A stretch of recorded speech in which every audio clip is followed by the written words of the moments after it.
This is the Learning About Dogs podcast featuring Kay Lawrence of Learning About Dogs. And hey there, I'm Sue McGuire, host and producer of this podcast. Have you ever heard the saying, you need to walk before you run?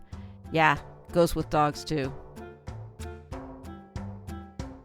I always kind of joke around with my clients that I don't think there's anybody in class that has a hard time teaching their dog to be fast. It's teaching them to be a little slower in their movements and be more purposeful. And it kind of made my heart sore when I saw that not only do you like to teach walk before all else, but what information can you get or glean from teaching a good walk? What are you looking for?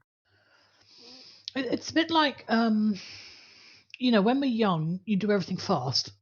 So you're going out in the car and you're 6 years old, your mother opens the front door, you run to the car. Yes. Even when you're getting out of the car, you run into the school. So everything's like the destination and just get there any old way. It doesn't matter how you do it, you're going to do it fast. And that's almost the same with the puppies. They see another dog, they run up to it. Oh, that's that. So they're living in a sort of, let's, in a true sense, react to everything and go, oh, I want to do that. I want to chase that. And I want to go and see this. And, it's like taking a child to a museum. They're sort of dashing from one thing to another to have a look at it. Then as we get older, we start to realize that you probably need to assess situations before you rush at them. That's quite good. Mm-hmm. And then when you get a bit older still, you start to realize that the way you move has an impact because you're going to do this behavior thousands and thousands of times over your life. And if you don't move well, you will pay the price later on. So I used to have a habit of sitting on the sofa on one leg. It's a bit of a ladies thing where you just tuck one leg under and then sit down on it. Mm-hmm. You know what I mean? Mm-hmm. Yep. But that now I'm paying the price because that knee is like, Yeah. But it used to be the most comfortable way for me to sit, especially on what I call man deep sofas. Yeah. Too Sofas deep. have a certain depth to them. So the only way I could actually sit and rest my back on the sofa was to tuck one leg under and hooch back. So when I bought my own first sofa at the right depth, I don't need to do that. But I'm still paying the price for doing that, or tucking your legs under your chair when you're sitting a certain way, or bad shoes. Most of us probably wore those shoes that were absolute killers, but they looked really good. But you didn't walk well.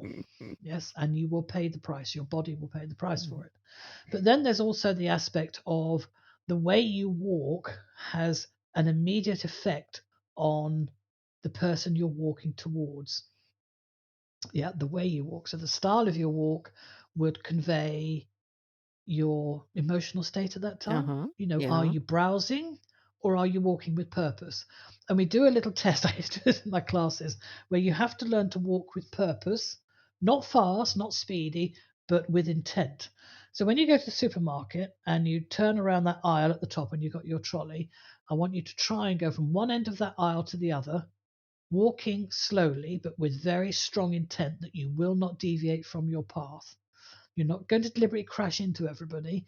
But as you go along, people will notice you out the corner of their eye and move aside because of the intent in the way you're walking. Okay. It works. It's very, Okay. very powerful. So again, we used to use this quite a bit in crowds at the airport. If you're wearing uniform and you focus on the very far distance of the building and you walk with purpose, people won't talk to you and they'll move out your way. If you look at people and you go, oh, excuse me, could you move out the way? You'll be struggling as you go through this crowd all the time. So the same has an effect on the dogs, or somebody can walk into a pub or a restaurant and just have that walk and everyone's going, oh, yeah, they'll notice it.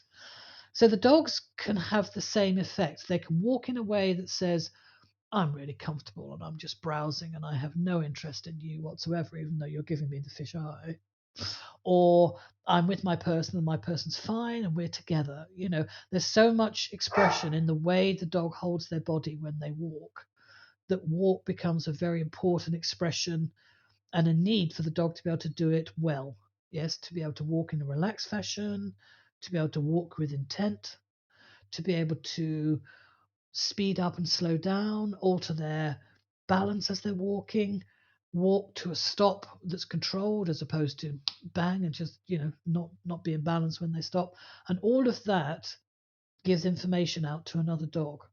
Yes, whether they're tense, worried, uncertain, or looking for trouble. It's So interesting. that walk is a key thing. It's interesting. I guess I'm of the school of that. Gosh, this is something you have. I just thought that would come naturally, and you would only Hmm. go in there if you noticed something weak on one side or not, but not necessarily, huh? Huh. Well, no. I mean, dogs know Even how to looking, walk. yes, but some of them are appalling at managing their bodies. Huh. Yes, so if you look at 16-week-old puppies, especially males, I mean, poor Todd, he would often walk and dribble at the same time, and Mm. I'm like, okay, let's go outside because you're piddling as you go. You can see, oh, am I? Oh, I didn't notice that. So that's a sort of a puberty thing. Okay. If you watch a young man of 17 Yeah. walk, Yeah. it's not a pretty sight, is it? Unless they are trained and structured to be aware of how they walk. It's just sort of like, let's get from A to B. Yeah. All You know, elbows and where are knees. their hands? Yeah. What are their arms doing? Yeah. What's their chin doing? What's their shoulders doing? The old slouch. No, no, so the way you walk should be physically good for you for longevity and repetition of that movement, and the more animated your spine is when you're walking, the more benefit it is to you. That whole, how a model walks where Hmm. they overextend from, so the left leg would go over in front of the right foot, so everything's twisting in a sort of an opposing direction. So it gets a lot of mobility through the body.